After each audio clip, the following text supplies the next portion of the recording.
చాలామంది రోజంతా కష్టపడతారు, జీతం కోసం ఎదురుచూస్తారు, బిల్లులు కడతారు, అంతే. ఆ సైకిల్ అలా రిపీట్ అవుతూనే ఉంటుంది. కాని ఎంత ప్రయత్నించినా ఆర్థికంగా ఎక్కడివారక్కడే ఉండిపోతారు. అసలు ఎందుకిలా జరుగుతోంది? ఈరోజు ఆ రహస్యాన్ని ఛేదిద్దాం. ఇది సోమరితనం వల్ల కాదు, తెలివి తక్కువై కూడా కాదు. అసలు సమస్య ఏంటంటే డబ్బుకు సంబంధించిన అసలైన రూల్స్ మనకెవ్వరూ నేర్పించలేదు. కానీ ఈరోజు ఆ పరిస్థితి మారబోతోంది.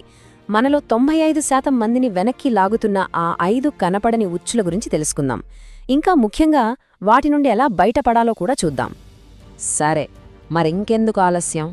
మొదటి ఉచ్చుతో మొదలు పెడదాం. Trap number 1. చాలామంది ఇందులో చిక్కుకుపోతారు. మనందరికీ చిన్నప్పట్నుంచి ఒకటే చెప్పారు, బాగా చదువుకో, మంచి ఉద్యోగం సంపాదించుకో. కాని వాళ్ళు చెప్పని ఒక నిజముంది. ఉద్యోగం చేయడమంటే మన సమయాన్ని అమ్ముకోవడమే. కాని సమయం అనేది మనం తిరిగి పొందలేనిది. ప్రపంచంలో అత్యంత ధనవంతులు తమ సమయాన్ని అమ్మరు.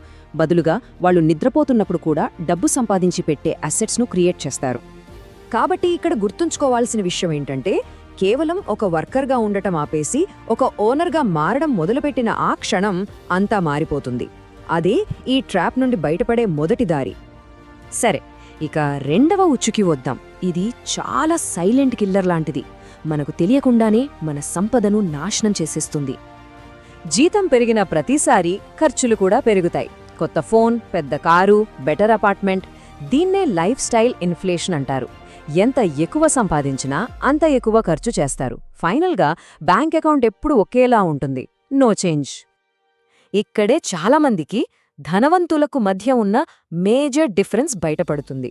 ఇన్కమ్ పెరిగినప్పుడు వెల్తీ పీపుల్ తమ లైఫ్ స్టైల్ని కాదు, ముందుగా తమ ఇన్వెస్ట్మెంట్స్ని అప్గ్రేడ్ చేసుకుంటారు. దీని నుండి బయటపడ్డానికి ఒక సింపుల్ రూల్ ఉంది. ఎక్కువ సంపాదించండి, ఇంకా ఎక్కువ ఇన్వెస్ట్ చేయండి. కానీ లైఫ్ స్టైల్ని మాత్రం సేమ్ మెయింటైన్ చేయండి. ఈ ఒక్క అలవాటు చాలు 90% మంది కంటే ముందుకు వెళ్ళడానికి. ఇక మూడవ ఉచ్చు, మన ఫైనాన్షియల్ ఎగ్స్ అన్నింటినీ ఒకే బాస్కెట్లో పెట్టడం ఎంత ప్రమాదకరమో చూద్దాం. చాలా మందికి ఉండేది ఒకే ఒక ఇన్కమ్ సోర్స్, వాళ్ల జాబ్. అది చాలా చాలా ప్రమాదకరం. అనుకోకుండా ఆ ఉద్యోగం పోతే, లేదా ఏదైనా హెల్త్ ఇష్యూ వస్తే ఒక్క దెబ్బతో అంతా జీరో అయిపోతుంది. ధనవంతులు అలా చెయ్యరు. వాళ్ళు ఒక గోడకు ఇటుకలు పేర్చినట్టు తమ ఇన్కమ్ స్ట్రీమ్స్ను ఒక్కొక్కటిగా నిర్మించుకుంటారు. ప్రతి కొత్త ఇన్కమ్ స్ట్రీమ్ ఒక కొత్త ఇటుక. ఆ గోడ ఎంత స్ట్రాంగ్గా ఉంటే వాళ్ల ఫైనాన్షియల్ ఫౌండేషన్ అంత బలంగా ఉంటుంది. ఒకేసారి 5 ఇన్కమ్ స్ట్రీమ్స్ కట్టాల్సిన పనిలేదు. ముందు ఒకటి మొదలుపెట్టండి, అది స్ట్రాంగ్ అయ్యాక ఇంకొకటి. ఇలా ఒక్కో అదుగుతో మన రిస్క్ను ఒక సాలిడ్ స్ట్రాటజీగా మార్చుకోవచ్చు. ఓకే, ఇప్పుడు 4వ ఉచ్చు. ఇది చాలా పవర్ఫుల్.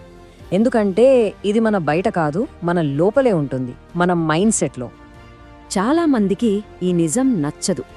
మన బ్రెయిన్ ఎప్పుడూ సేఫ్టీని కోరుకుంటుంది, రిస్క్ని అవాయిడ్ చేస్తుంది. కానీ నిజమైన సంపద ఆ సేఫ్ జోన్ బయటే ఉంటుంది. తమ ఫైనాన్షియల్ లైఫ్ని మార్చుకున్న ప్రతి ఒక్కరూ మొదట తమను భయపెట్టిన పనినే చేశారు. వాళ్లు రెడీగా లేకపోయినా బిజినెస్ లాంచ్ చేశారు. అన్నీ తెలియకపోయినా ఇన్వెస్ట్ చేశారు. ఎవరూ చూడకపోయినా కంటెంట్ క్రియేట్ చేశారు. సో అసలు పాయింట్ ఇదే, గ్రోత్ అనేది మన కంఫర్ట్ జోన్లో ఉండదు. మనం తర్వాత చేద్దాంలే అని పోస్ట్పోన్ చేస్తున్న పనికి అవతలి వైపు ఉంటుంది. ఆ డిస్కంఫర్ట్లోనే బ్రేక్ త్రూ దాగి ఉంది.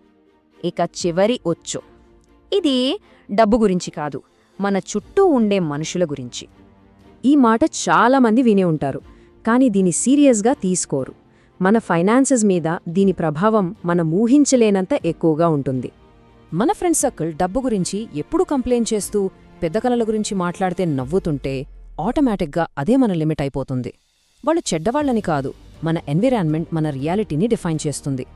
5 ఉచ్చులు, వాటి నుండి బయటపడే 5 మార్గాలు. ఆ 5%కి 95%కి మధ్య ఉన్న తేడా టాలెంట్ కాదు, లక్ అస్సలు కాదు. అది కేవలం ప్రాబ్లంని గుర్తించి యాక్షన్ తీసుకోవాలనే నిర్ణయం మాత్రమే. ఈ విశ్లేషణను చూడటం ద్వారా ఆల్రెడీ మొదటి అడుగు వేశారు. అదే ఈ ఉచ్చులను క్లియర్గా గుర్తించటం. ఇప్పుడు రెండవ అడుగు. ఒక్క క్షణం ఆలోచించండి. ఈ 5 ఉచ్చులలో ఏది మిమ్మల్ని ఎక్కువగా వెనక్కి లాగుతోంది?